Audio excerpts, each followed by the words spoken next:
آدمی اور گھوڑا۔ ایک گاؤں میں ایک غریب مگر محنتی آدمی رہتا تھا جس کا نام سلیم تھا۔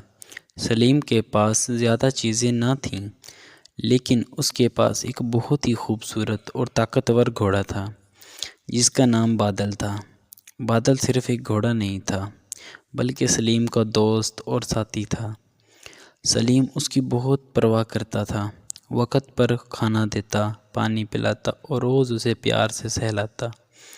گاؤں کے لوگ اکثر سلیم سے کہتے، تمہارا گھوڑا بہت قیمتی ہے، اسے شہر میں بیچ دو، تم امیر ہو جاؤ گے۔ لیکن سلیم ہمیشہ مسکرا کر جواب دیتا، بادل صرف پیسہ نہیں، میری عزت اور محنت کا حصہ ہے۔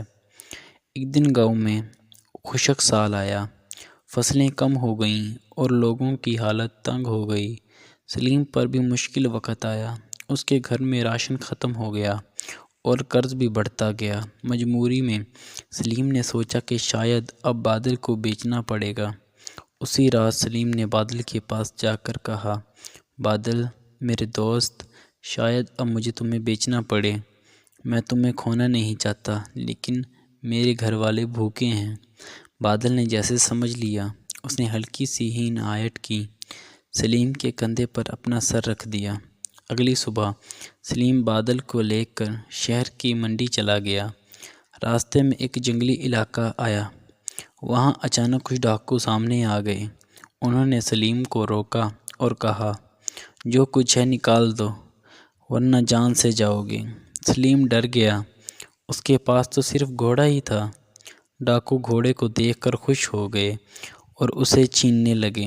سلیم نے ہمت کر کے بادل کی رسی پکڑی اور بھاگنے کی کوشش کی۔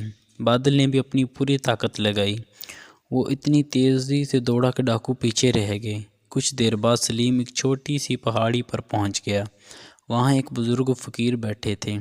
سلیم نے ان کو سارا واقعہ سنایا۔ فقیر نے مسکراتے ہوئے کہا، بیٹا تم نے آج دیکھا کہ وفاداری کیا ہوتی ہے۔ تم گھوڑے کو بیچنے جا رہے تھے لیکن آج اسی گھوڑے نے تمہاری جان بچا لی۔ سلیم کی آنکھوں میں آنسو آ گئے، اس نے کہا، میں اب کبھی بھی اپنے دوست کو نہیں بیچوں گا۔ سلیم واپس گاؤں آ گیا، اس نے محنت اور عقل سے کام لیا۔ بادل کی مدد سے لوگوں کا سامان شہر تک پہنچاتا، چھوٹی موٹی مزدوری کرتا اور دھیرے دھیرے قرض اتر گیا۔ کچھ ہی مہینوں میں اس کے حالات بہتر ہو گئے۔ گاؤں والے حیران تھے کہ سلیم نے گھوڑا بیچے بغیر کیسے اپنی زندگی سنبھال لی۔ سلیم صرف اتنا کہتا، جو ساتھی مشکل وقت میں کام آئے اسے کبھی مت چھوڑو۔ نتیجہ، وفاداری اور احسان کا بدلہ کبھی نہیں بھولنا چاہیے۔ جو سچے ساتھی ہوتے ہیں وہ مشکل وقت میں سب سے زیادہ کام آتے ہیں۔